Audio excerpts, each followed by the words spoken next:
Asambleísta Ana Herrera.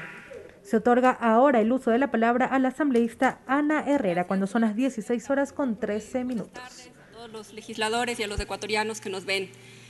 Es increíble cómo se intenta buscar excusas para no sancionar el informe que da vergüenza realmente leer del expresidente Lenín Moreno.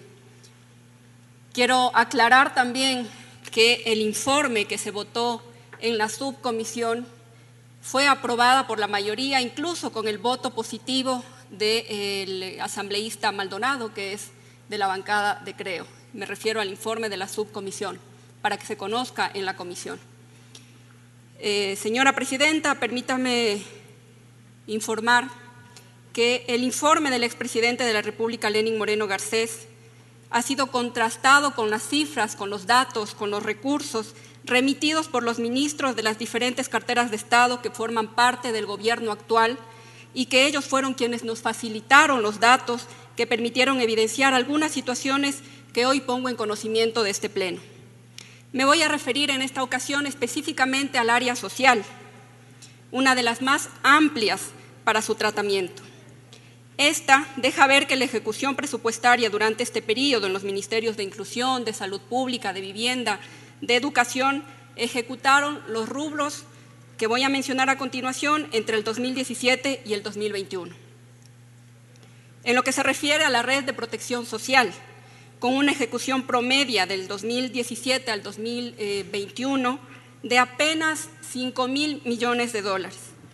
Hay que considerar, señores legisladores, que en este ministerio se encuentra toda el área social y todo lo que tiene que ver con los programas de bono de desarrollo humano, los créditos de desarrollo, protección familiar, impulso joven, atención a discapacidades, el bono Joaquín Gallegos Lara. Estos diferentes rubros que el expresidente hace constar en el informe de labores no coinciden con los datos que remitió el MIES. Además, no se cuenta con desgloses para poder verificar dichos montos. Con respecto a la salud, el Ministerio de Salud Pública remite las cifras invertidas en el periodo en mención, siendo las siguientes. El codificado son 8.800 millones. El monto devengado es de 8.200 millones. De igual manera que los datos que se presentaron en el Ministerio de Inclusión Económica, el informe del expresidente Moreno no determina cifras claras para la inversión, evidenciando notoriamente la falta de organización no solamente en el cuerpo del informe, sino que esta falta de atención se vio reflejada en la realidad que vivimos los y las ecuatorianas que somos víctimas de la pandemia, con un abandono total en salud, siendo el peor país de la región en atender la crisis del COVID-19. Además, no fue únicamente la pandemia, sino todo el sistema de salud que tuvo una enorme negligencia. No podemos borrar de nuestras mentes ni de nuestra memoria los cadáveres tirados en las calles, la negligencia de las diferentes autoridades de turno frente a los ministerios que ni siquiera fueron capaces de coordinar los unos con los otros.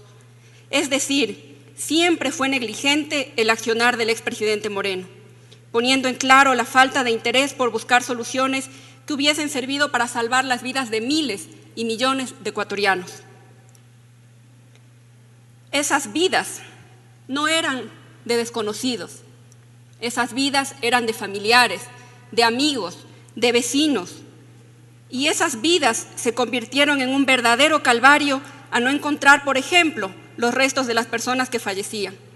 Pensar que no controló el tema de la malversación de fondos en la compra fraudulenta de insumos médicos, fundas para cadáveres con sobreprecios, entregas de vacunas VIP y muchas otras acciones que realmente deberían ser investigadas, al igual que las personas que infringieron en estos delitos y hoy por hoy se encuentran muy tranquilos sin ningún tipo de sanción. A eso se sumó el reparto de hospitales, la corrupción de la que tanto hablaba, esa de la que hizo caballo de batalla, pero que al final siempre terminó dándonos la razón cuando decíamos que los corruptos siempre fueron ellos. Cuando hablamos de vivienda, otro de los aspectos que llama la atención en el informe remitido por Moreno son los números de casas entregadas y que ya antes se mencionaron aquí. En ese informe indica que se construyeron 125.000 viviendas. Cuando recibimos la información del Midubi, se evidencia que las casas construidas desde el 2017 al 2021 son nada más que 37.295 viviendas y que un buen porcentaje, además, han sido construidas con subsidios parciales e intereses preferenciales y muy pocas de esas viviendas han sido subsidiadas. Todo esto refleja lo que hizo Moreno en su periodo presidencial por el área social. Nada, nada comparado a las necesidades que tenemos los ecuatorianos, en especial en los sectores más olvidados, los sectores más empobrecidos, donde sobrevivir es el reto diario de nuestra gente. La falta de consistencia en los datos se repite en cada uno de los acápites analizados. Así, en lo referente a préstamos hipotecarios, que el informe detalla son 200.000 familias, cuando en realidad fueron 52.009 a diciembre del 2020, acorde a los datos que nos remitió el Midubi.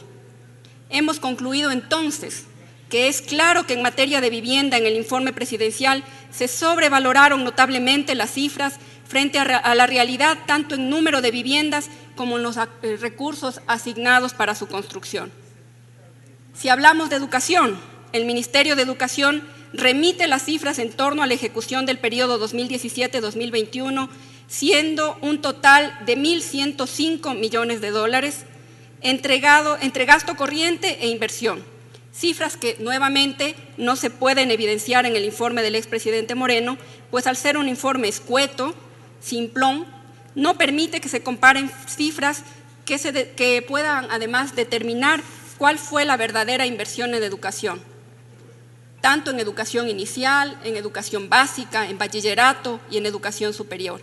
Dice el informe de Moreno que se aumentaron los cupos de ingreso a las universidades, cuando claramente las cifras de educación superior entregadas por el Mineduc a junio del 2021 tienen un reporte de 190.482 cupos y en el informe presidencial manifiesta que se incrementa en 50% el ingreso a la educación superior con 231.000 cupos adicionales. Mentira. La educación nunca fue prioridad para el gobierno de Moreno. Muchos estudiantes, sobre todo del sector rural, se quedaron fuera del sistema educativo por diferentes razones, especialmente por la falta de recursos económicos y tecnológicos o por falta de Internet, que fueron la base para continuar con la educación desde casa en la pandemia. La entrega de kits de desayuno escolar que hicieron pasar por alimentación solidaria y muchas otras acciones que realmente deben ser analizadas por cada uno de ustedes, señores y señores legisladores. La comisión hizo un análisis minucioso y técnico en cada uno de los temas sociales. Y la respuesta a ello es que primero como ciudadana ecuatoriana, luego como legisladora de mi patria, realmente me avergüenza haber leído tanta inconsistencia.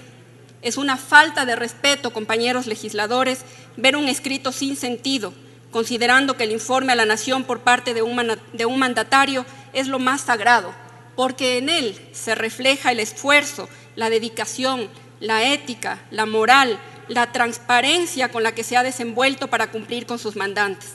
Pero este escrito no se merece ser llamado informe. Es una burla más del expresidente Moreno hacia los y las ecuatorianas. Una burla como muchas de las que expresaba en casos de relevancia para la institucionalidad y la presencia como país frente al pueblo y a los ojos del mundo. Les invito que saquen sus propias conclusiones y a pensar que nuestra gestión debe mantenerse íntegra para responder a las expectativas de quienes confiaron en nosotros a través de su voto. Hoy los ecuatorianos verán en este pleno quiénes están a favor de que se sepa la verdad, quiénes están a favor de transparentar las cifras. Hoy en este pleno sabremos quiénes están con el pueblo y quiénes no. Muchas gracias, señora presidenta. Intervino así.